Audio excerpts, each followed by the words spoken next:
as well. So I think he can rely on just the good instincts to maybe take it all the way to Sunday tomorrow, maybe get a victory even. But starting off with the Hunter versus Rogue, it seems to be a matchup that is a lot closer than our initial observation, at least based on the recent results we've had in APAC. It feels like the Hunter's been pulling it back a lot, but then again, whenever the Rogue wins, it seems to be thanks to the Kazakus Golem for buffs. That's true. We've seen the interaction between Explosive Trap off the Rinlings and Kazakus to get your minions out of range of said Explosive Trap coming in very, very often. But something that also comes into play very often is when you draw the best possible hand, you're likely to win that game of Hearthstone. And Alan has got himself kind of a banger here. Tempo 2 1-on-1 I think fits perfectly into this game plan. You just want to try and make sure that they don't have a way that they can set up an answer to Efficient Octobot on turn 2, because as you were talking about, when you're on the coin, you can either go with Initiate or Neophyte and then buff it on the following turn to clear off the Octobot, and this Guardian Orc Merchant goes a long way to counteracting that.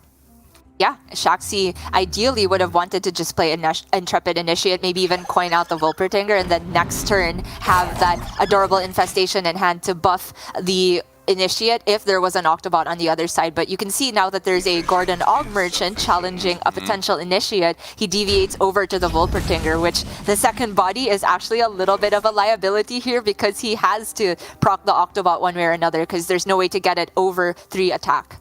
That's absolutely right. And so I do think you just have to bump in proactively. You don't want to give them the liberty to play Shroud of Concealment, Swindle, Secret Passage. You want to proc it with as few cards in hand as possible. Has generally become the accepted theory of playing against Garrot Rogue.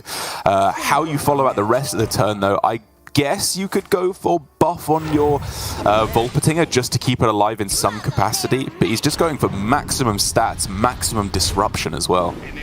I do like this a lot. Buffing the Volpertinger doesn't actually keep it safe from the Octobot trading back the other way, or even a dagger. Shaxy did go for maximum stats that does potentially leave his curve a bit awkward next turn if he doesn't stick a minion, but he at least got a Neophyte down, which sometimes can offset some of the discounts that Alan has. We can see it's really only the Brain Freeze here, and it's not a big deal. He can still do a pretty potent field contact turn. He can, in fact, leave the contact on the board unchallenged.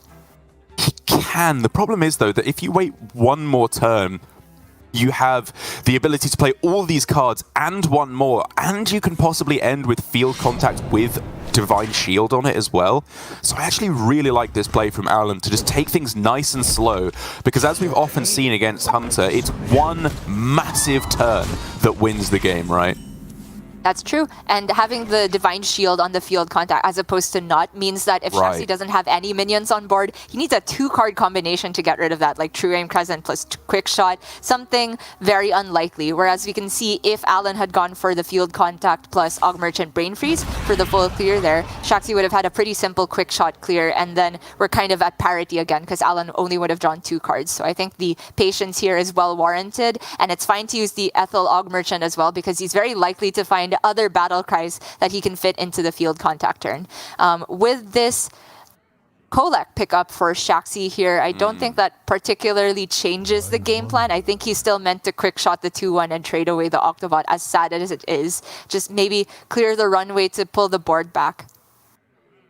I mean, that's one option. The other option is to just point it face, hero power face, and say, okay, board is gone for the rest of the game, right? Is there any way that you can get there by just going Rhino off the Warsong Wrangler, hope to top deck some more damage, and just go for hero powers every turn? It's possible, but without the True Aim Crescent, I feel like on average, Alan should be able to race that game plan. So Shaxy going with another line instead, which still involves some trading, but goes a bit wider on the board. And I think this is a better usage of mana than using Quick Shot because he gets the Kolek out of range of the Ethereal Og Merchant just trading down and creates more minions that can challenge it. But with Alan here, the pop-off is real. He gets very far ahead on board. The one remaining Marsual is Shaxy's only saving grace here because he can kill the contact, but the tempo that Alan has gotten himself seems nigh on unbeatable. Oh, are you going Quick Shot here instead of Warsong? I can't even look at this play. Can't leave a contact alive, it's just the cardinal sin. I hate it. I hate it so much, but you're absolutely right, I agree. And with Prep off the top and another field contact, this is the kind of rogue hand that we've been missing for a few games in this matchup, where you just dominate the board, draw your entire deck. This is the absolute nuts, and there is just nothing that Alan can do, or Shaxy can do, to contest it.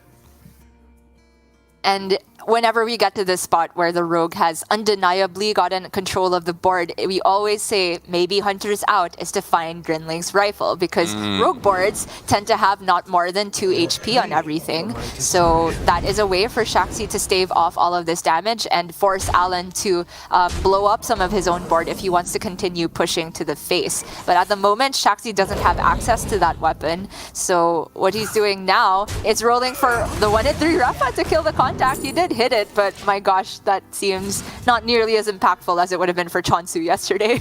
Yeah, exactly. Why is that the 1-3 Refa that hits? Come on, Hearthstone. Oh, so cruel. But yeah, I can agree with this, and then I guess Rhino next turn, maybe Barak as well. Like, if by some miracle Alan isn't able to close out the game quickly enough, this is a very powerful hand for Shaxy at this point.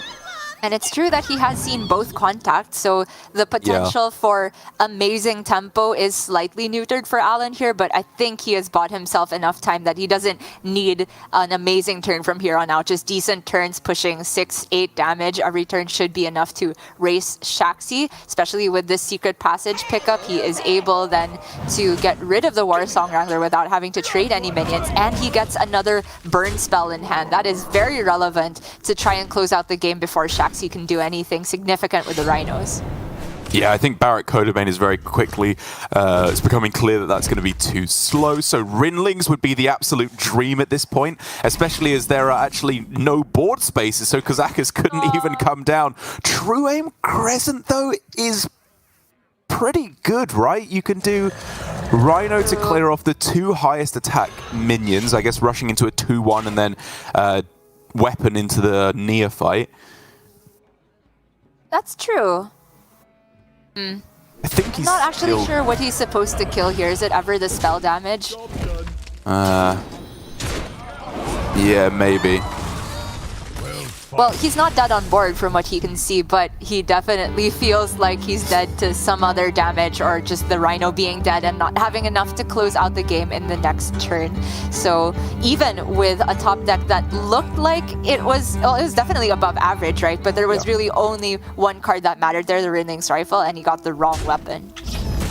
He did, yeah, wrong one, and it did cost him the game. Alan, I think, with the only real decision that game, I suppose being tempo 1-drop on 1, which I think was correct, but delaying the field contact for a turn, I think just shows good understanding of the matchup, right? You can get yourself theoretically outvalued if you are too liberal with your card draw, and so just waiting for one swing turn, relying on the innate reactivity of Rogue to be able to go for the Org Merchants, the Prize Plunderers, Brain Freezes, to be able to clear off anything they develop on the following turn, allows him to swing back the board, get Miles in the lead, and tick the Rogue off the list. So now Alan gets to move over to his Handlock, and well, gee, if one altar did well last week, 2 surely has to be the nuts. I mean, Alan himself said that was the nutty tech card. He started a whole trend in APAC. In fact, the Japanese practice group, mainly led by Alutemu, has been, they've taken this idea of Altar of Fire to a whole new level by shifting up the ban and leaving up Demon Hunter, because they think with double Altar of Fire, you leave yourself enough disruption potential for that matchup to not quite be so bad. And so far, it's worked out for Alutemu here. Alan himself, however, is still banning away Demon Hunter, but it's not to say that the Altar of Fire has no other usage. In the first place, its main purpose in the deck is just to get the Handlock closer to that 10-card breakpoint. Obviously, you're not drawing the cards like Backfire, but you find yourself in a lot of situations where you're like 15, 14 cards left in deck, and all I want to do is activate these Baron Scavengers, these Bloodshark Bristlebacks in hand. You can do that for a lot cheaper with the Altar of Fire. So I think this list is perfectly reasonable as well. All of the threats in there, as most Handlocks have always included ever since the nerf to Ruined Mithril Rod. I think it's just a decent deck. I agree, but I don't think it's going to be lining up all too well into the Mage, which Shaxy is lining up next, because even when this was well, I forget after which Warlock nerf this was that I was playing Handlock most, but definitely pre the most recent nerf, and I think at 9 mana Giant as opposed to the 10 mana Flesh Giant now. Basically, I've always hated playing this matchup against Mage. I think the freeze is so devastating. You can't really afford to just not play minions for the entire game. Like, players have experimented with the idea of just trying to damage themselves, clear off every minion they play, don't play any threats until Tamsin comes down in order to try and fatigue your opponent. But especially now that the quest is 888 in terms of damage needing to be done to yourself, you're just dead long before that happens. So I think the one game plan you have is play a bunch of big threats, try and similarly to versus Rogue, set up one big turn with Neophytes, and just somehow pray that that's enough, even if it rarely is. And for Shaxy, though, that tech inclusion of the Magtheridon is already reminding me of Chonsu. Oh, I miss him so much. I remember the game he played versus Handlock, where he found this very cool line where he just played the Magtheridon, just didn't pop it for turn after turn. Yeah. Maybe got a little bit too greedy towards the end, but in the middle, I definitely thought it was a smart line of play that allowed him to preemptively deal with Giants by just saying that anytime you play a Giant, all I have to do is Fire Sale or some other cards to kill the 1/3 Warders, and that board completely blows up. I think it makes what was already a good matchup for the Mage even better. I feel like Spider-Man in Far From Home. Like, everywhere I go, I see his face now. Everything's reminding me of Chonsu already. But anyway, getting into this game more seriously, a very strong start for both players actually here, with Backfire into Null, into the Flesh Giant in a couple turns as well for Alan. But for Shaxy, it's just even better. Obviously, the only thing that's holding him back right now is being able to actually play his quest. But in terms of the other part of the game plan, which is reduce the cost of your cards and draw your deck, he's doing that fantastically. Absolutely. Early flow, you always love to see it. One Thief in hand, so there's really only the Magtheridon that could possibly disrupt the Refreshing Springwater next turn as well. But for Alan, I kind of like starting the minion pressure here. He has access to Null plus Neophyte, which makes some hand space because it looks like we could have Backfire number 2 very close on the menu next turn.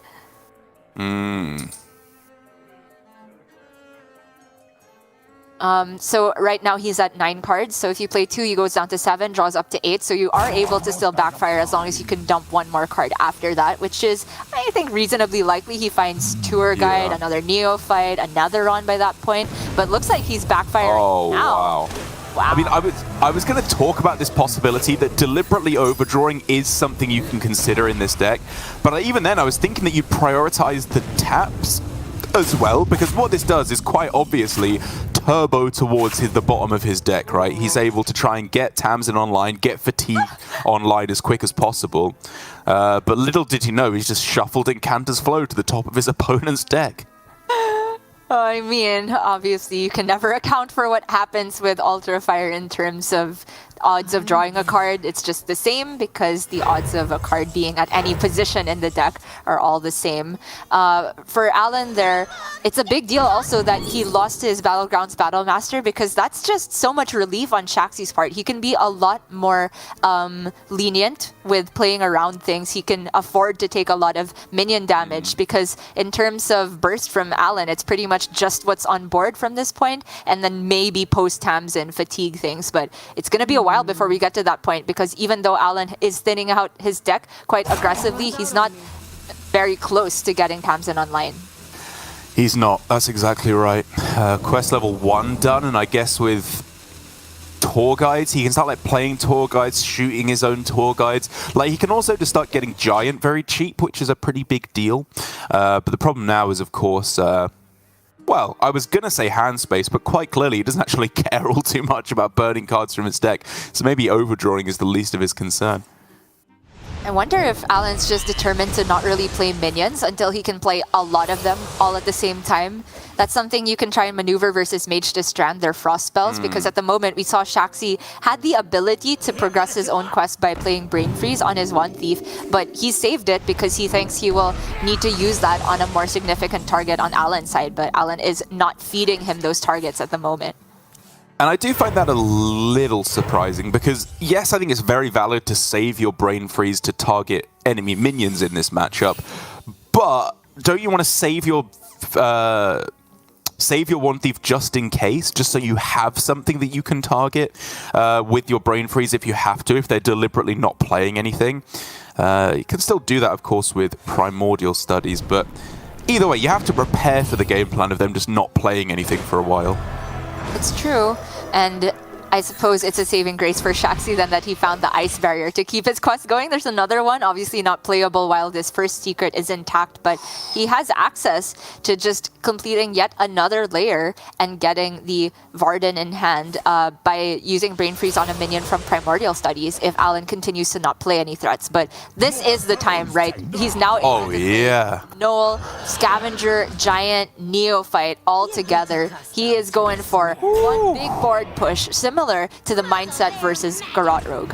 Oh, this is so sick. Not a single minion played up until this point, and then as soon as it's time on turn 6, when his deck is destroyed enough, he goes all in. And also by saving the Raised Deads, playing an expensive Giant rather than a 0-mana Giant, which he could theoretically have done, he's more likely to Raise Dead the power minions, these big, heavy hitters to put forward another threat 2 turns in a row. Oh yeah, doesn't want to be rezzing tour guides at this point. He has the room to think bigger, and I think he has to think bigger, right? Because this is, while it's a very threatening board, not that big of a deal for Mage to deal with, or at least freeze the majority of, especially after they've played 2 Incanters flow. Alan has done his best by playing the Neophyte as well to be disruptive to Shaxy here, and he's not able to clear everything, but he can very much do that over 2 turns instead.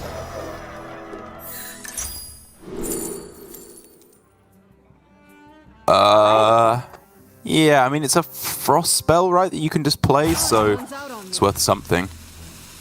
He doesn't technically need it because he has the Flurry, which I think he was going to use this turn anyway, and he's already on layer 3, but I just think that's the cheapest card. I don't think you're ever playing Grand Finale here. Sure, yeah, that makes sense to me.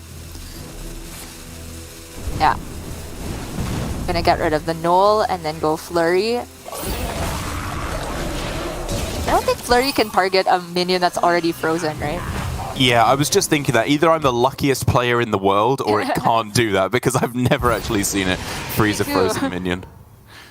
The 2 of us can't both be the luckiest. Unheard of. So Alan with another Raised Dead in hand. With this tap will go up to 8 cards. So he can't quite get to 10 actually. It goes to 9 with the Raised Dead. Yeah, I think more relying on rezzing something else rather than playing a Netheron on this turn, which is reasonable. I mean, he already has the threats online. It's just about finding the disruption, which comes from Neophyte, which was such a big res on this turn. Yeah, he has that other one ready to be played alongside a Null if he likes. 17 is also a little bit scary, even though he hasn't seen Dawn Grasp yet. Maybe he wants to take the turn while there is an enemy target to go for a Bristleback on the Thalnos, and he can still fit in Null and Tour Guide if he plays the Null first. Quite close. Very close, yeah. Going a little bit more all in here. I guess sensing that, you know, if this is a Varden turn, which it clearly wants to be for Shaxy, it can't be a Fire Sale play on the same turn, so it's just trying to make, again, one really big push to close out the game next turn, because he has to be aggressive here with Battlegrounds Battlemaster already deleted thanks to Altar of Fire. He has to represent lethal on board. Yeah, very much so, because Alan hasn't had that much time to be dealing damage to himself. It's going to be a while before he can get any more bursts from Blightborn Tamsin as well, so it's really all about making this board stick, and having that Neophyte does preserve it that little bit more here. Shaxy only lacking Arcane to get the Dawn Grasp in hand, so he can absolutely play it and still fit in an Ignite if he likes. Rips the Flurry, oh my goodness. Yeah, you're doing that over an Ignite, I think. Yeah, you can afford to tank a little bit of damage, and hitting the Giant as well is so sick. He can very happily tank this 8 damage. It literally leaves him at the same health total with the Ice Barrier in play as well. That's the second best possible outcome out of all the pairs that could have been here. That's insane.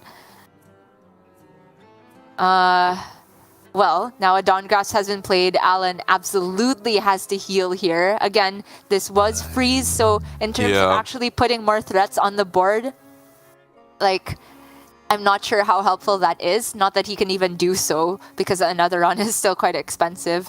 I do think the turn begins with a tap one way or another.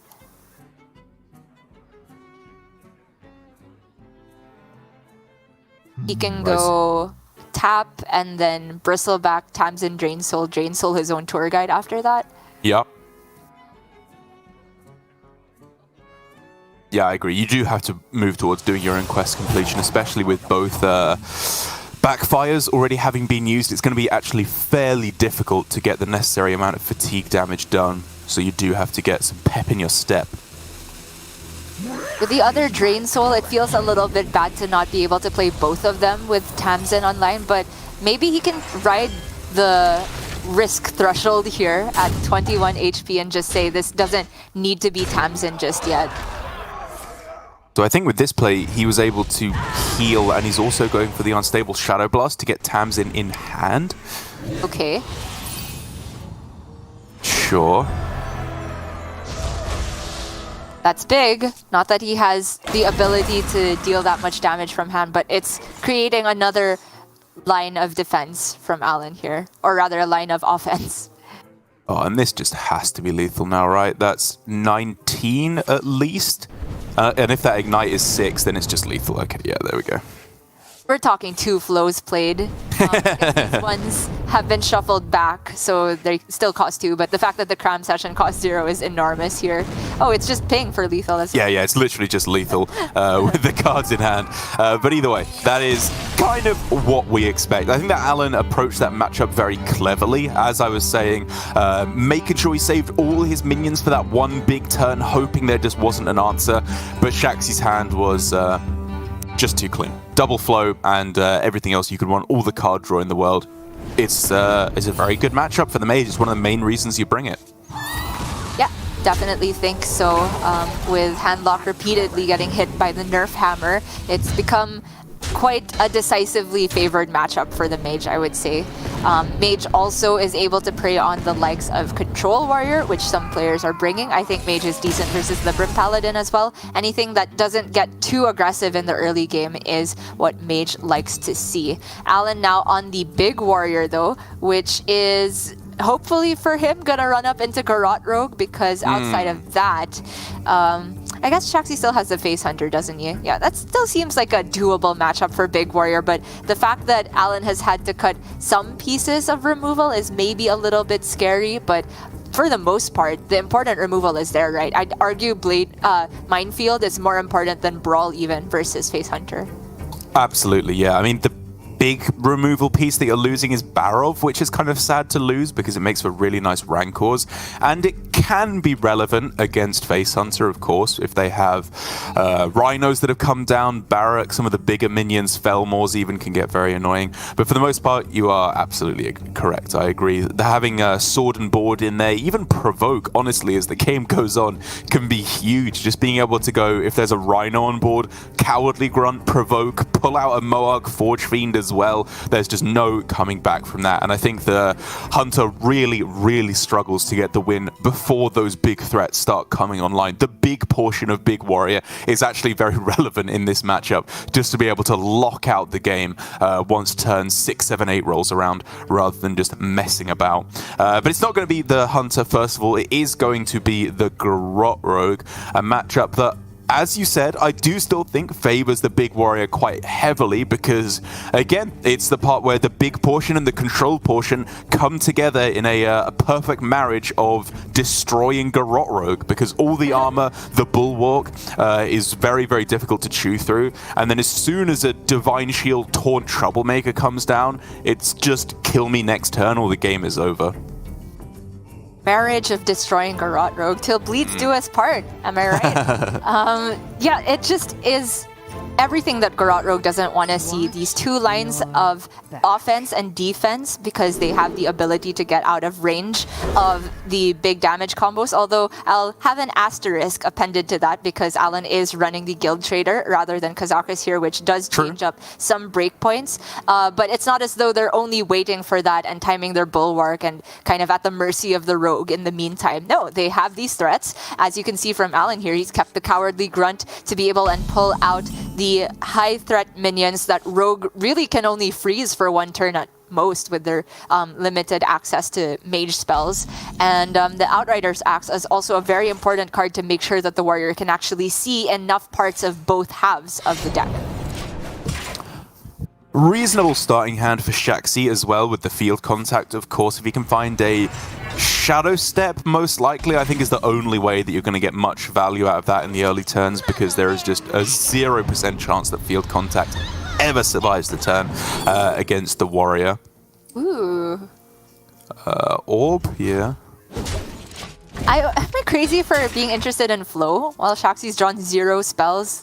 Discounting Garrote, Swindle, and Secret Passage and Shroud seem decent to me. Not bad. Yeah, I guess like if you consider if you like discount Runed Orb once or twice over the course of the game with all that extra spell damage, that could be like 6 or 7 damage that you're getting, or another discovered spell. But it's a good point. I was also kind of dismissing the Incantus Flow maybe a bit too soon there. It's also this point where we talk about just like stepping Octobot versus stepping field contact, right? Stepping field contact allows you to get maximum more draws throughout the course of the game, but the Octobot stepping that allows you to get more draws in a smaller window, right? Because you get more mana efficiency. So I think the Rune Orb in a similar fashion allows you to get more damage throughout the entirety of the game, but it's not necessarily in a smaller window that the Flow might have provided here. This is very interesting now, though, because all of these options have their merits for Shaxy. I have my eye on the Yoink just because I really like to draw some cards here. If you can hit the Warlock hero power, that's amazing. Even like Druid or Hunter here just to get some additional damage seemed okay to me, but he goes Sprint. Okay. Sprint and Springwater as well. Maybe it's a Pexis, but actually I think it might just be Springwater. Like, if you can avoid using a Shadow Step on the field contact, as you said, that's such a big deal, because you can then save it for Octobot or even the Org Merchant just for even more damage once the late game rolls around. But it's going to be Netherwind Portal instead, which I hadn't even thought about. Me too. I was least considering this one. I kind of like the Springwater just to fill out this turn from Shaxy. Okay, he gets Passage, so now that's something he can do. But this is obviously not a hand that you particularly want to go off with field contact already, and I don't think it's enough discounts necessarily with the Octobot either. So Springwater into Sprint if you have enough hand space by then. Maybe you've dumped some cards if the Springwater refresh some mana. But it's just going to go Passage with 1 mana remaining. I don't know what's happening, Derek. I'm pretty shocked by this, right? Like, yeah, he gets nothing. I just don't get what Netherwind Portal's doing for you in this game. Like, I mean, obviously it summons a minion, sure, but that's what Warrior thrives on. They can clear that up so easily. And here, it's literally activating their Cowardly Grunt because the Provoke actually kills both minions now. Oh my god, you're right. I mean, okay, looking at it again from Shaxy's perspective, he just took Netherwind to delete a card from the hand and just played Secret Passage to delete a card in the hand because he wants to play Sprint the next turn. Yeah. But whether or not that's correct, I don't know, because he didn't need to dump 2 cards to do that, right? The Sprint is drawing 4, and right now, after playing the Sprint, he'll go up to 9, not 10. But one way or another, this is what the plan has done for him. He can prep as well to leave himself mana to play one more thing. I think that's reasonable. And it's interesting, isn't it? Because, of course, it's like we've been saying, you don't have infinite time, and spending a turn on playing, like, turn 5, which is such a crucial turn in this deck, on Netherwind Pass, essentially, or Netherwind delete a card from your hand, it's so slow in terms of progressing your game plan. And even though this does something, he's drawing through his deck now, he's still got 15 cards in deck. This is not especially rapid card draw compared to what you usually want to do with this rogue.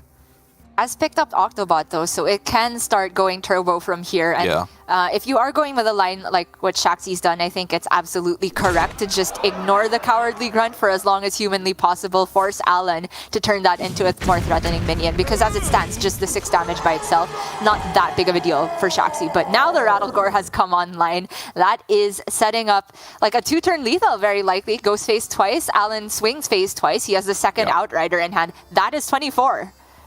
Yeah, it's kind of annoying that he missed out on Troublemaker twice, getting Grunt into Rattle Gore, but it means he's guaranteed it next turn, and it's still representing an awful lot of damage, so I doubt he'll be too upset.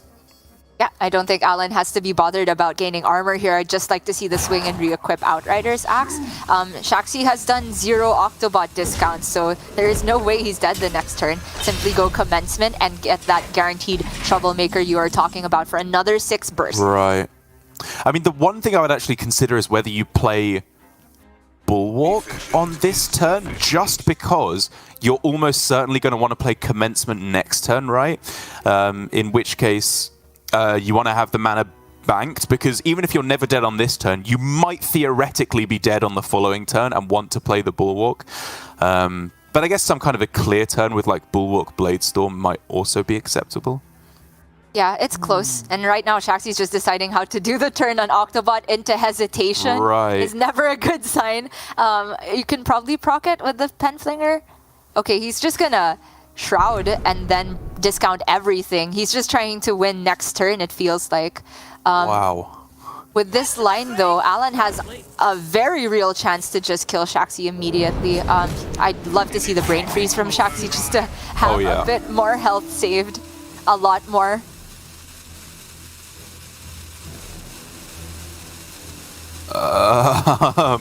I think he's just counting, do I need this Brain Freeze to be a card draw for the field contact the next turn? Very possibly so. If there is discrete math to be done, it's very difficult.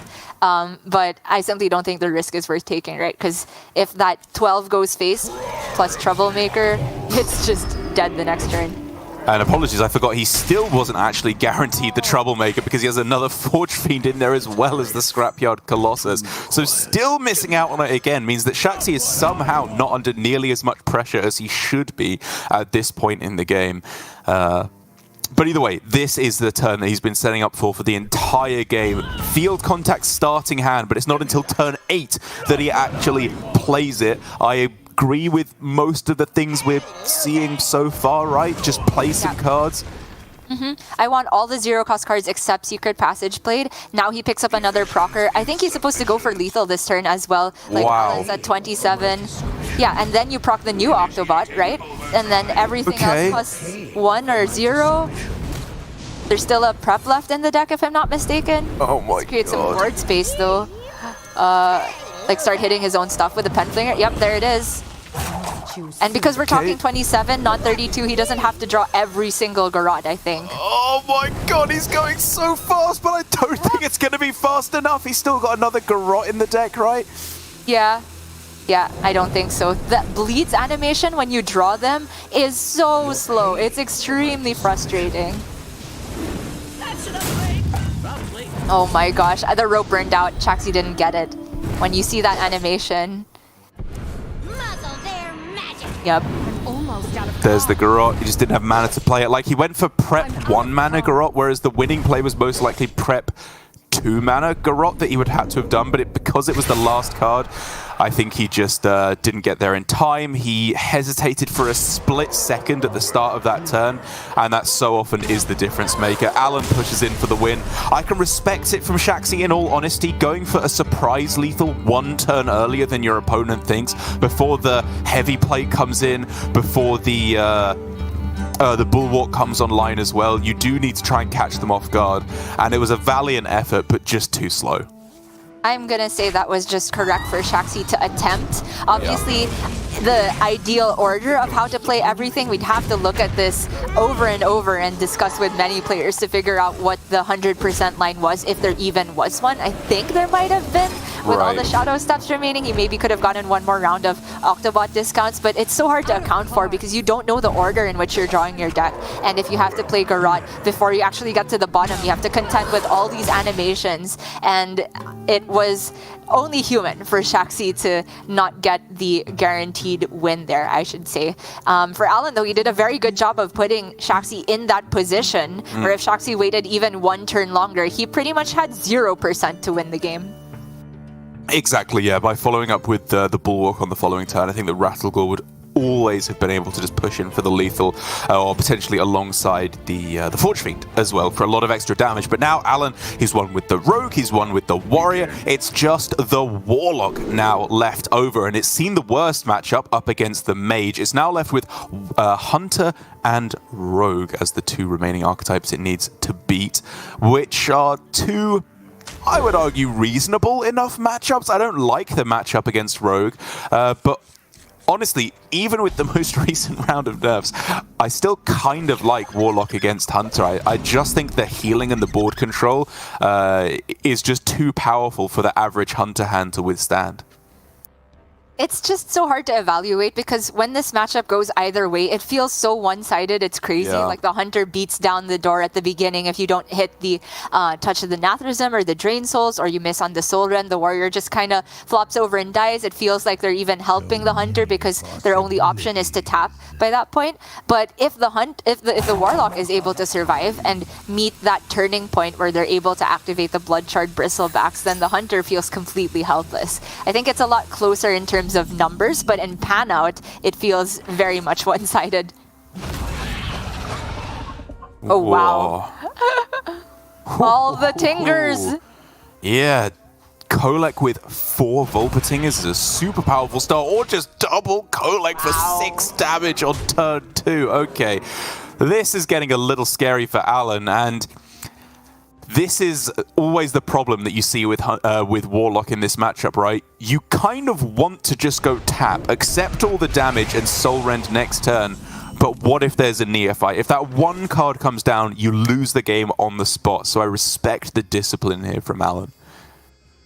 Shaxy with a pretty good top deck in order to keep the curve flowing, but the only thing that's really keeping him still in this is the Guardian Og Merchant that will be able to preserve 1 minion from Soul Rend, but he actually weaves in tap as opposed to going Volpertinger, which is better against what Alan has in hand, because if there is Soul Rend, then Shaxy can land the Wriggling Horror on a Volpertinger plus a minion that's already on board. It's super clever from Shaxy, actually. Yeah, very nicely done. Gives him a good follow-up as well. So even if this play is what comes down for Alan, there's still a response. And because he can buff health on the Kolek once again, it can receive another Divine Shield. Just play the whole hand. Big deal.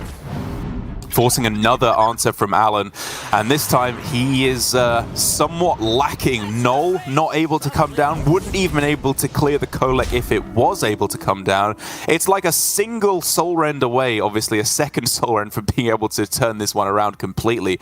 But for the moment, he's just left completely high and dry.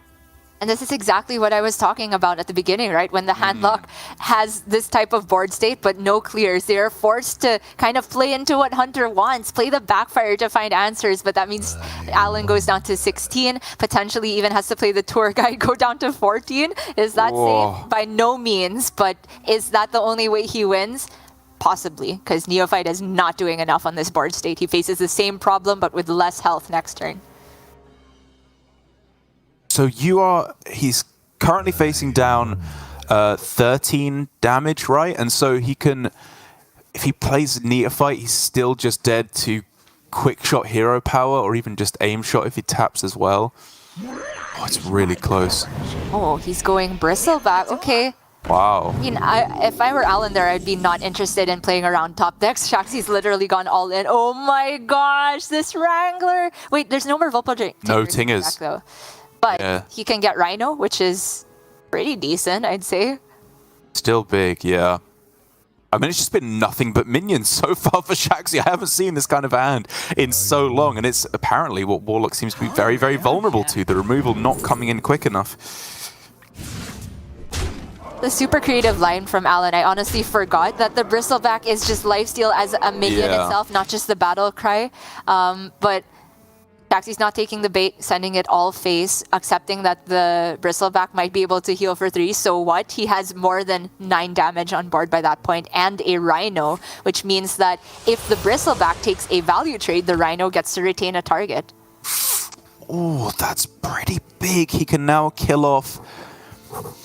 How do you go about it? I guess double trade into the Kolek and then just go for Lifesteal on... I don't know, Vulpatinger, just because it's the highest statted minion that actually dies. I think he needs to kill off his own Bristleback, though, because he knows there's a Rhino in hand, right? Which, if the Rhino tramples the Bristleback, then it's dealing 6 damage, -3, net 3 still in Shaxy's favor, right? So I think he trades Bristleback, Wriggling Horror, Drain Souls. And Drain Souls and Og Merchant, so you have to leave Kolak 1 Vulpatinger and a 4/4, which is awful. And Alan says that is not a winning line. Probably wasn't even enough health to stay alive. So he is drawing for the other touch, you'd have to imagine. Doesn't hit it. And that means Shaxy is tying this up. We're going to game 5. We are indeed. It's all coming down to the Rogue versus the Warlock to close things out. A very close game, a very cool game, and well played by Shaxy. It's one of those games where there are very few decisions, but they do matter a lot. And holding on to the Wriggling Horror, which is a card that most players aren't even including anymore, was a real stroke of genius that kept him in that game against all the removal from Alan.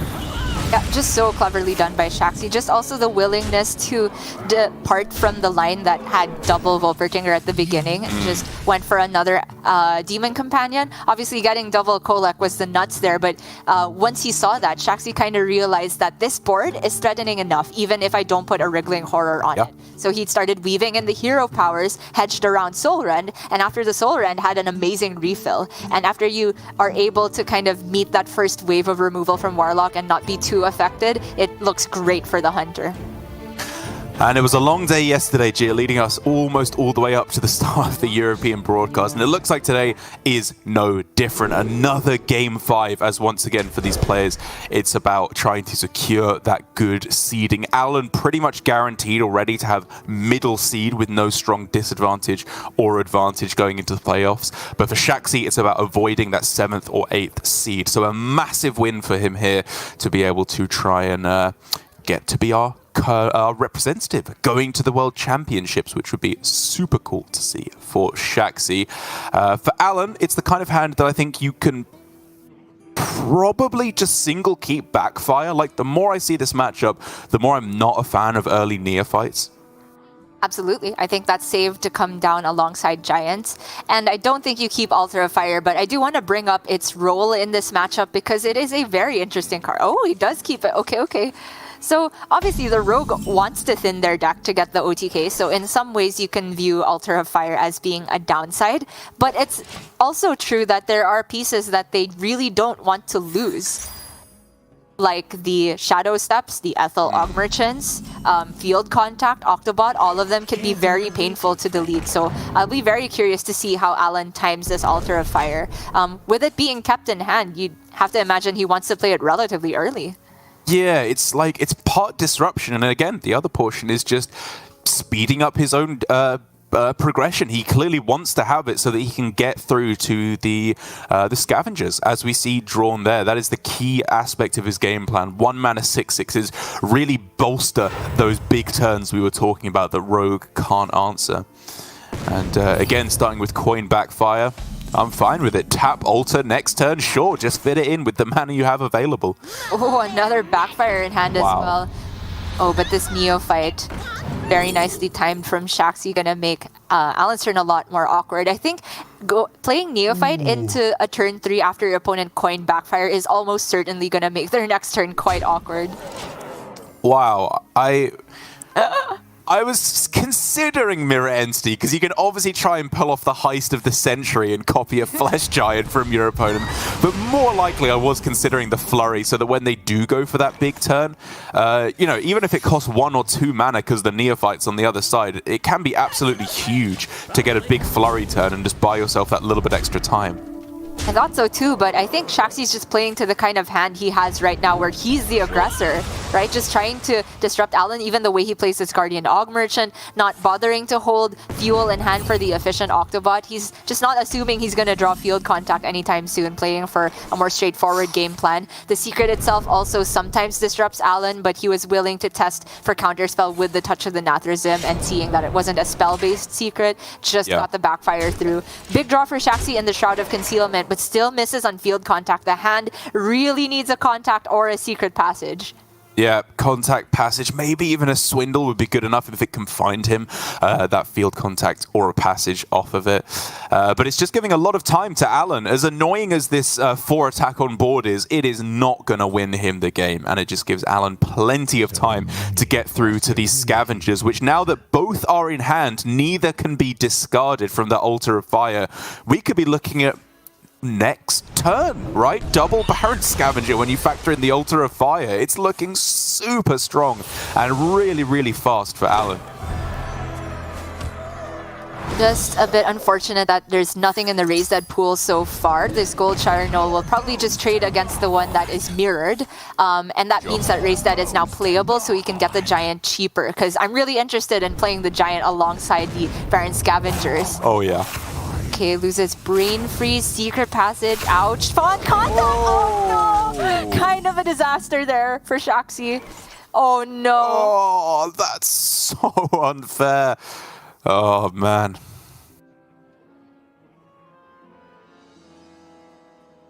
Yeah, so now Shaxy is in a big pickle. He knows that next turn is the big pop-off turn from Alan because the Giant will be cheap by now. The Baron Scavengers will cost 1. So does he ever just go in with the tools he has right now? I think you pretend the next draw in your deck is field contact or maybe passage, because otherwise you're losing the game, right? So I respect this play from Shaxy. Because he needs a miracle at this point. He is correctly analyzing this game is almost over and he is not winning it. Oh wow, he even has Mortal Coil to get rid of the Prize Plunderer in case of any Shadow Step threat from that. He can take a look at what's left for Alan, because ideally he wants to find a Neophyte as well to go with this, I think. So I'd favor starting with the Coil. Giant costs 2 right now, is it? Or 3? I think it costs 3 from that little corner that we're getting to see on the number there. I'm going to choose to guess that. In which case, it could be tap, and then you play Giant double Scavenger. Because again, with Raise Dead still in hand, Raise Dead still in deck, even if his board is dealt with, he can then follow up with very likely the same board again next turn. With Raise Dead, tapping to Giant, tapping to Null as well. Close. He is going to go for the Coil in the end. Undecided whether he wanted to start with Raise Dead, which only has 1 minion at the moment. But finding the Tour Guide is awesome. Now he gets to tap just for 1 mana, essentially. And now the Giant can come down alongside the 2 Scavenger. Yeah, all the mana fits. Yep, very, very cleanly done. It means that there's quite clearly not really an answer for Shaxy. He just needs to get, if not lethal this turn, lethal set up for next turn. And Swindle is one of the few cards that can set that up for him. Ian, don't you just look for the bleeds now? He can get 3 spell damage with the Ethel Shadow Step and you have the I don't know. I think because you've seen Battlegrounds Battlemaster go down to the Altar of Fire, you wait 1 more turn, right? Especially now with the Secret Passage. Okay. Yeah, Shaxy choosing to be a bit more patient here and could very well be rewarded for it. Let's see what happens from this passage. Looking for that last field contact to somehow return to the original hand. So if he gets Shroud into that contact or a contact with Shadow Step, that is ideal. Leaves himself enough mana to do either of those plays. There's a contact looking for Shadow Step.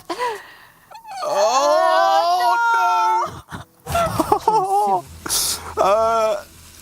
Neophyte? And Neophyte, yeah. Yeah, you dump a prep just because next draw I think has to be field contact. Yeah, that's really the only out for Shaxy here. Field contact off the top. But because if he gets of this window now, Alan can heal quite a bit as well with the double bristle packs, like basically up to full. Oh, that's a big one as well. You can go Neophyte.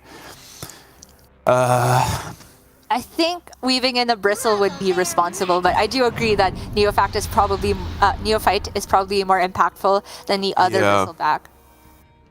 Okay, sure. I really wanted to get these Raised Deads in, but because you can't play anything alongside it with no Giants dead, I can see saving it for next turn. Goes up to 23, which is still a break point of, say, 1 spell damage plus all 8 Garrote and Bleeds. But it's fine. You've played a Neophyte. I think that's relatively safe. It also means that there will be a couple minions left, but it's kind of tough for Shaxy to get through this taunt unless the prize plunderer comes at exactly the right time. Plunder's already. Oh no! Yeah. Shroud into. Okay, 3 mana contact. You have a 0 mana Octobot, right? Oh, he's going for it now?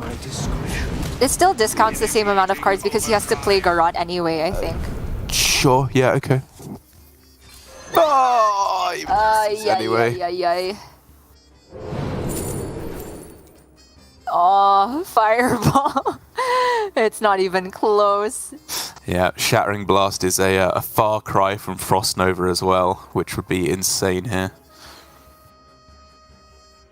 Can kill a giant, but there's far too much threat on the other side, even with that, I think. Yeah. Oh, sorry, he doesn't have mana. Neophyte. That's going to be it. Shaxy losing the series and Alan taking the win with the Warlock. So back and forth, win for each player, back and forth, but Alan taking the first win, taking the last win, gets the job done. Another stellar week from Alan, through to the semi-finals 3 weeks in a row, despite only never making it to day 2 once, right, until week 5 of the tournament. Now you just can't keep him out of the top 4. He's just a comeback kid. Or is it even right to call him that? Because the whole entire second half of the season, it felt like he's just been completely on point. Ever since he's taken time off the podcasts, I really hope there's no correlation there because I enjoy that content. But if that's what it takes for Alan to be completely focused and get the results in, then sure, I will wait my turn for content. So congratulations to Alan for making it to the semifinals. Again, he is guaranteed middle of the pack for playoff seeding, so no chance to get an additional win, but still playing for the prize money, still playing to have the best possible finish at the end of the season, because a lot of people look to that as the sign of consistency, even more so generally than say whether or not you make it to Worlds. Just looking at season on season, how do you finish in Grandmasters in a field of 16 of the best players in every region? That can stand for itself. It can indeed, and I think for Alan's